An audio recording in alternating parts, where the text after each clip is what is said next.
Good morning. Morning. Had some good rain last night. Hopefully watching that fall away. We're continuing in Judges. We looked last week, got caught up on a couple of lessons, so we looked in Judges chapter 4 and 5.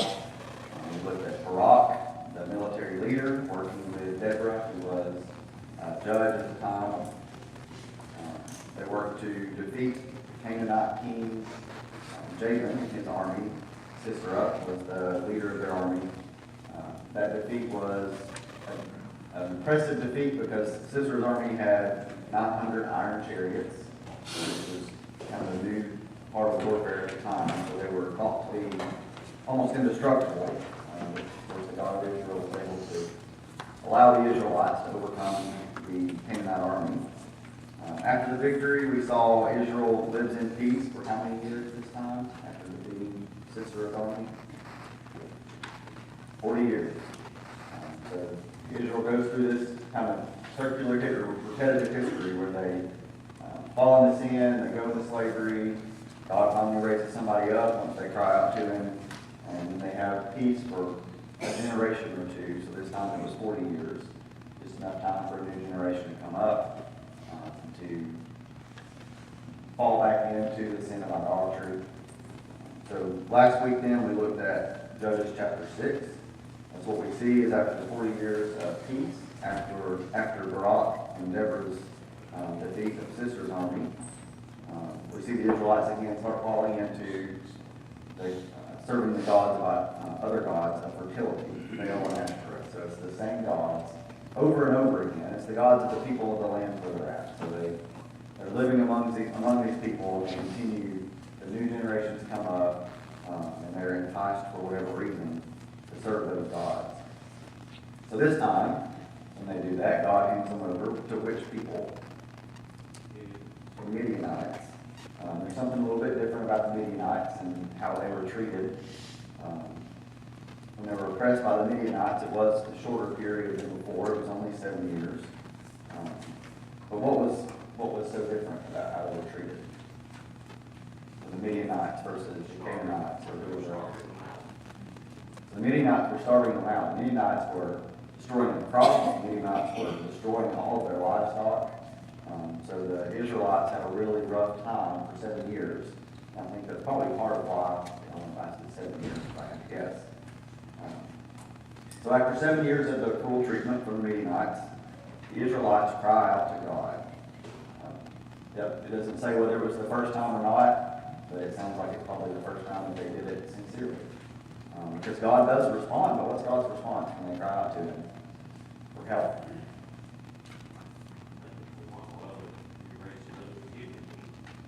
So God, first thing he does is remind them why they're in the situation that they're in.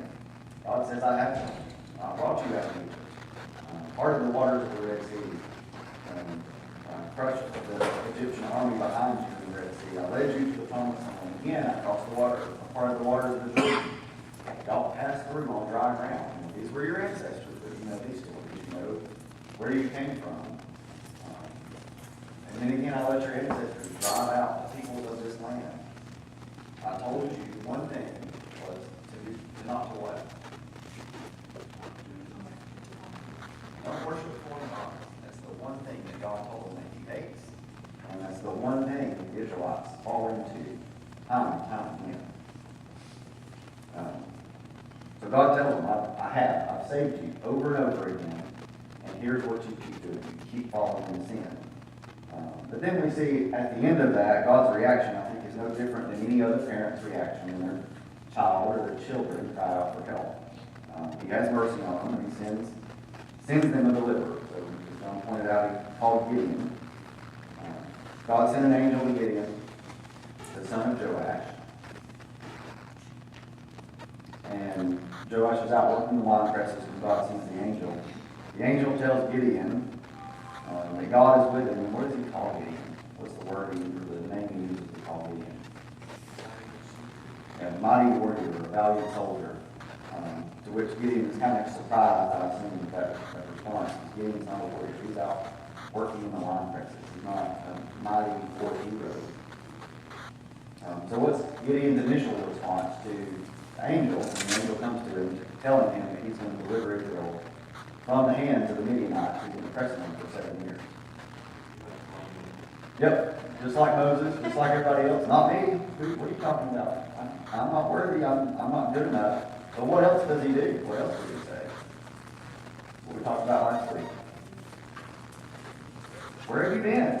You know, what do you mean you want to save us and I'm going to be the one to do it? I'm not even a war hero. You know, where have you been for the last 7 years? He's questioning God, saying, you know, why all of a sudden now? Why me?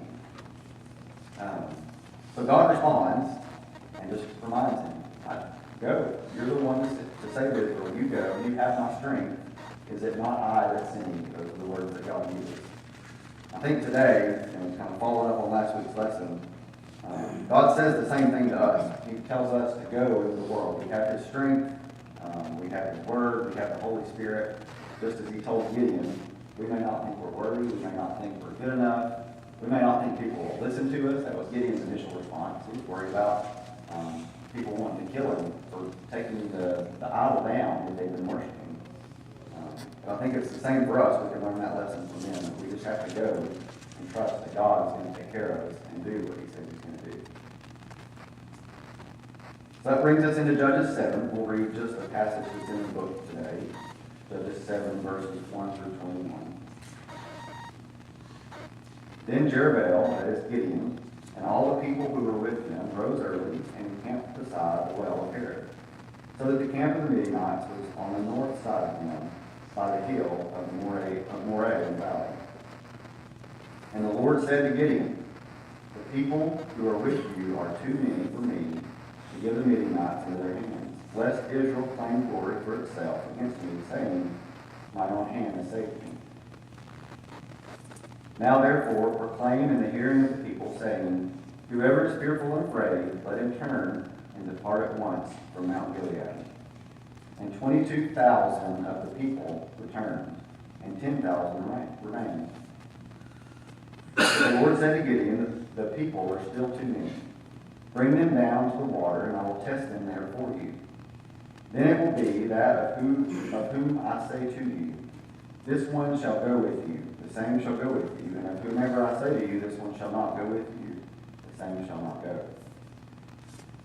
So he brought the people down to the water, and the Lord said to Gideon, everyone who laps from the water with his tongue, as a dog laps, you shall set apart by himself. Likewise, everyone who gets down on his knees to drink.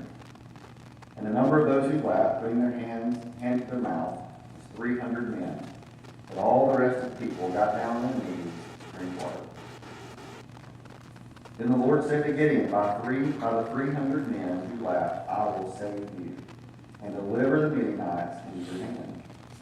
Let all the other people go, every man to his place. So the people took provisions and their trumpets in their hands, and he sent away all the rest of Israel, every man to his tent, and retained those 300 men. Now the camp of Midian was below him in the valley. It happened on the same night that the Lord said to him, arise, go down against the camp, for I have delivered it into your hand. But if you are afraid to go down to the camp with Cory your servant. And you shall hear what they say, and afterwards your hand shall be strengthened to go down against the camp. Then when he went down with Cory his servant to the outpost of the armed men who were in the camp. Now the Midianites and Amalekites, all the people of the east, were laying in the valley as numerous as locusts. And their camels were without number, and the sand by the seashore as the sand by the seashore in multitude. And when Gideon had come, there was a man telling a dream to his companion. He said, I have a dream. To my surprise, a loaf of barley bread tumbled into the camp of Midian. It came to a tent, struck it, so that it fell over and turned, and the tent collapsed. Then his companion answered, this is nothing else but the sword of Gideon, the son of Joash, a man of Israel. Into his hand God has delivered Midian and the whole camp. And so it was when Gideon heard the telling of the dream and its interpretations that he worshipped. He returned to the camp of Israel and said, arise, for the Lord has delivered the camp of Midian into your hand. Then he divided the 300 men into 3 companies, and he put a trumpet into every man's hand, with empty pitchers and torches inside the pitchers. And he said to them, Look at me and do likewise. Watch, and when I come to the edge of the camp, you shall do as I do. When I blow the trumpet, I and all who are with me, then you also blow the trumpet on every side of the whole camp, and say, The sword of the Lord and Gideon. So Gideon and the 100 men who were with him came to the outpost of the camp at the beginning of the middle watch, just as they had posted the watch. And they blew the trumpets and broke the pitchers that were in their hands. Then the 3 companies blew the trumpets and broke the pitchers. They held the torches in their left hand and the trumpets in their right hand for blowing. And they cried, The sword of the Lord and of Gideon. And every man stood in his place all around the camp, and the whole army ran and cried out and fled. So remember at this point, reading into Judges 7, after 7 years, the Israelites have finally cried out to God to save them. After reminding them why they're in this position to begin with, God sends the angel to Gideon and says that you're going to go take victory over the Midianites. Gideon, we talked a little bit last week about when God told him this, Gideon wanted to make sure that it was Yahweh. So Gideon tested God. What was it that he did to test God, to make sure that it was Yahweh that he was talking to? He asked for a sign. It was a specific sign. What was it? The fleece. So he had a fleece, a blanket, a rug, whatever it was. He asked God to, I forget which order it was, but one night he asked God to make the fleece wet and the dew in the morning, but not make the grass wet. So God did that. He woke up and the fleece was wet and the grass wasn't. The next morning he woke up, or that day he said, God, don't be mad at me, but can we do it again tonight and just do it the opposite way? So God humors him. God gives him that reassurance. He wakes up the next morning and it is as God said it would be. So now, Gideon's a little bit more confident that it's God that's going to deliver him. So Gideon goes to gather his men. How many men does he end up gathering total? 33,000 Israelites. How long do you think it took him to gather 32 or 33,000 men to go to war? It's something we just read straight over and read into and kind of think, okay, he just went and did it. How long do you think that took him? He wasn't even the leader. Right? So it didn't happen overnight. It took a lot of hard work. Probably took a lot of convincing on Gideon's part. Do you think Gideon himself was the one that saw the angel of the Lord? He still questioned God. He still required 2 nights of a sign from God before he was willing to even go forward and do this. So now he had to turn around and again see more than 32,000 men that what he was saying was true, that he actually did see an angel of the Lord. He actually was commissioned to go out, and that the Israelites were going to be able to take over the Midianites. If you think about, that time frame, that's got to be, in my mind, several weeks probably, that he can do that, if not months. Imagine how many of those come to Jesus moments he had with them. He probably had the same initial response. I just want to know, too, that it was 7 years of difficult times under the Midianites, and so the people were crying at the same time. So I don't know how long it took, but they were ready for something to happen. Right. They were ready for someone to step up and do it.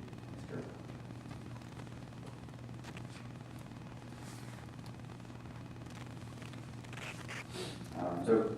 So as Gideon's out there trying to tell these people that it's Yahweh, to his point, it may not have been that hard to convince them, hey, we're going to go fight them, but it was probably hard to convince them that Yahweh is on our side, that God is the one that's commissioned us to do this. God's going to help us win this battle, just like he did our ancestors, time and time again. I'm sure every man that he came across, he got that same response that Gideon gave the angel. Well, where's God been the last 7 years? So they went through that, I'm sure, over and over again. So that's a question that Gideon probably got used to answering. To me, that's one of the biggest lessons I think we can get from the whole story of Gideon. We kind of talked about it a little bit last week. When we find ourselves as a nation, as a church, or as an individual asking that question, where has God been? first thing that we need to do is kind of reflect on ourselves, reflect on our own sin, whether it's individual, sin as a nation, as a church, as a whatever. To me, that's just one of the biggest lessons from Gideon's story. Is they ask that question, where's God? And you look and they can worship another gods. I think it's easy for us because we're such a blessed nation. It's easy for us to forget about God, just like the Israelites did.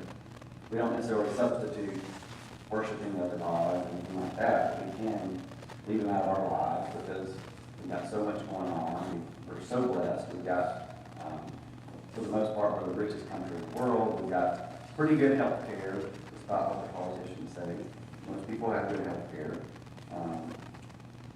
And it's easy for us to forget about God because things are going well in our lives. And you know, some catastrophe happens, and then we remember what we had forgotten. Right. Exactly like happened to the Israelites. Right? So Gideon has his 32,000 men. After what I've seen is weeks or months of rounding them up, he gets together, gets them all together. They're started in the direction to go toward the Midianite camp. And they build their own camp, and they're there preparing for battle. I imagine they're training because most of these men probably hadn't seen war before. So a lot of them are training, learning how to fight. So after all the work that Gideon did to pull this army together, God comes to him now and says, I can't do it. I won't deliver the Israelites into the hands of the Midianites with the army that you've got. I think this is an interesting statement because I don't know if there's anywhere else in the Bible where we see God say, I can't do it. What is it that God can't do? What is he telling Gideon I can't do? I can't let you do this because you've got enough men that they're going to take the glory. They're going to think that they won the battle without me. He's not saying that physically the Israelites can't take over the Midianites. He's saying physically they already had the numbers to do it. And so it makes me wonder, what do you think would have happened if Gideon ignored God and said he was taking those 32,000 men anyway because he rounded them up and then he was going to go fight that battle? Do you think we would have been successful? Probably not. We saw an example of that with Joshua, right? Joshua did the same thing, or Caleb. One of the two, I think it was Joshua. Did the same thing. He had just gone through a battle, God was with him, and they went into the next one thinking they had the numbers, they could win this war, this battle, and they were defeated because they didn't seek God before they did it. So just like Gideon tested God, God turns around and tests the Israelites in their faith and their trust in him. So he sends 2/3 of the army a message, or he sends the whole army a message that if you're scared, if you're afraid, I'm going to give you an out. So 2/3 of the army was scared. They didn't want to go to battle. I'm sure there was a lot of peer pressure going on because they were so oppressed. The Midianites were so mean to them. They wanted to help, but they were still scared. They were still afraid. So God sent home 2/3 of the army. For me, I say this a lot. We've got this one book that spans 4,000 years of history. So we're left to fill in the gaps in some places. But in this case, kind of in my head, I'm filling in the gap thinking there's a little bit of irony going on here where it might have been part of what God had planned. So Gideon tests God twice.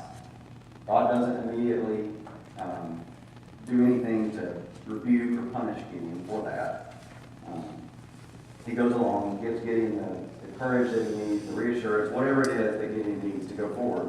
But then the very next thing that we read about is Gideon working so hard to get all these men together. He's got this army, he's training them, and now all of a sudden, 2/3 of them are gone. God says, nope, send 2/3 of those home. And so Gideon's sitting there thinking, wow, all that hard work I did, I got all these people together, I learned all this stuff about warfare, and now all that for nothing. So then God goes even further to test Gideon's faith. We see he sends men down to the water, and about 9,700 more go home. Leaves Gideon with less than 1% of the men that he started with. Think about that. Less than 1% of the men that you went and spent all your time gathering together, convincing that we're going to go to war, and now he's down to 300 men. So Gideon ends up taking those 300 men. he takes them down to the Midianite camp to take on the nearly 20,000 men, I think, if I read it correctly, of the Midianite army and the other army. So at this point, we see in several occasions the armies kind of working together. Kind of makes me think of the United Nations, right? This is their country, it's their area. They're going to defeat these foreigners that are coming in trying to take over.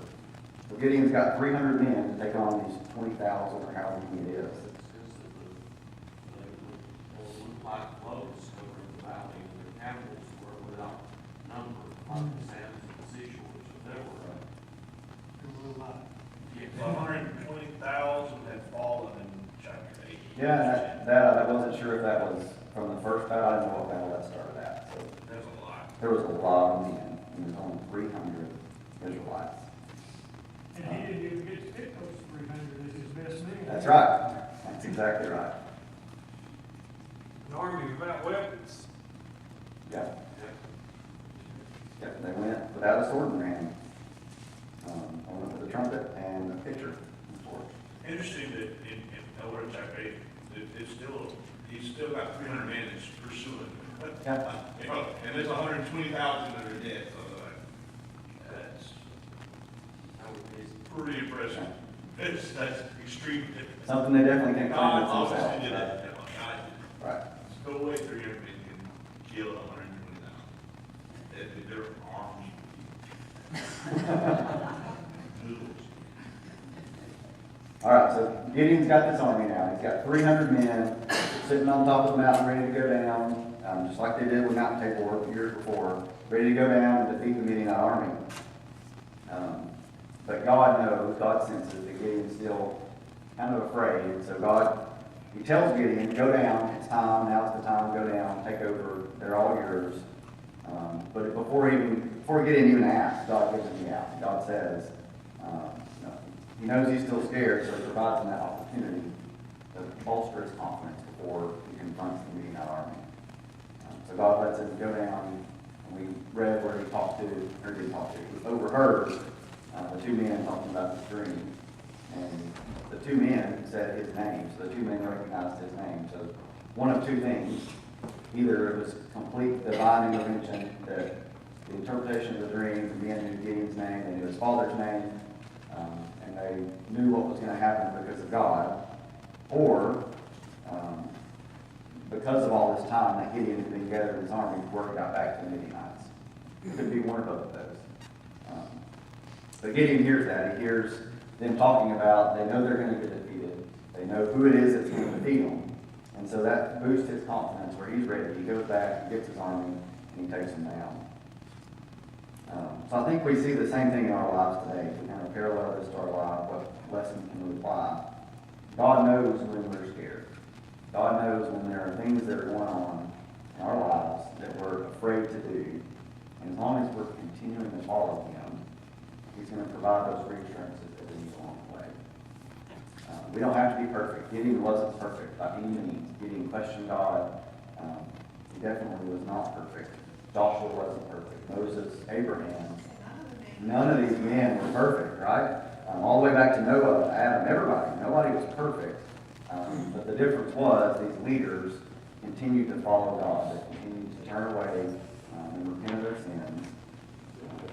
So we don't have to be perfect. We just have to be trying to follow God. As long as we continue to do that, as long as we're not caught up in the sins of the world, and we're not, as long as we are acknowledging our own sin and repenting, we can expect that God's going to do it. It doesn't mean that life's going to be perfect. Just like the Israelites, when they did come back, life still wasn't perfect. They still had all these trials to go through. Surprise you how He does it. Right. Lots of times we pray and we believe, yet we try our best to work out the situation for life. And lots of times God says, that's not it. Wait. God shows us something that is just unbelievable, something that we did not imagine.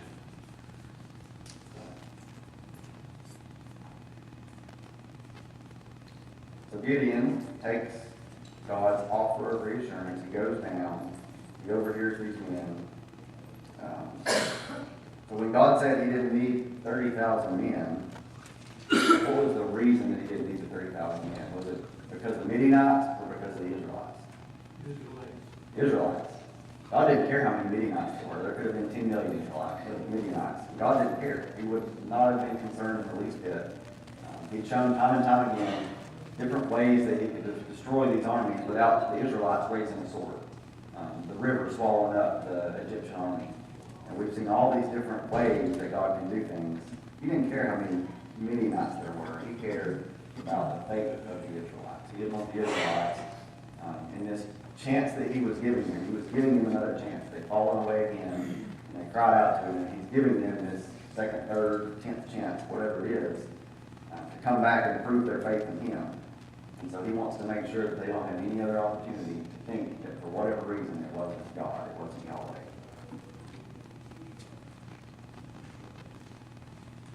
So how does that relate to us? If you look at this story, God doesn't require the stars to align in our lives for him to do big things.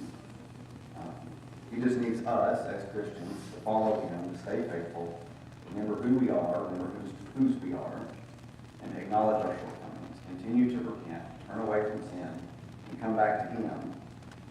And when we're faithful, we don't have to beat the odds, as the saying goes. For faithful followers of God, the cards are never stacked against us.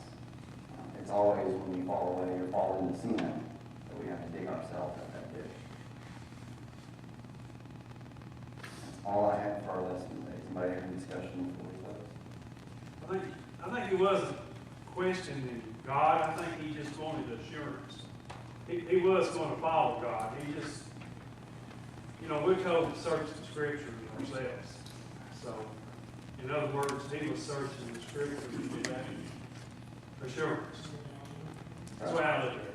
Yeah. And he recognized it too when the second time when he asked God to show him the sign of the fleece, before he even approached God, he knew what he was doing. He said, please don't be mad at me, but just give me one more time. He just wanted that extra reassurance. Yeah. Anybody else?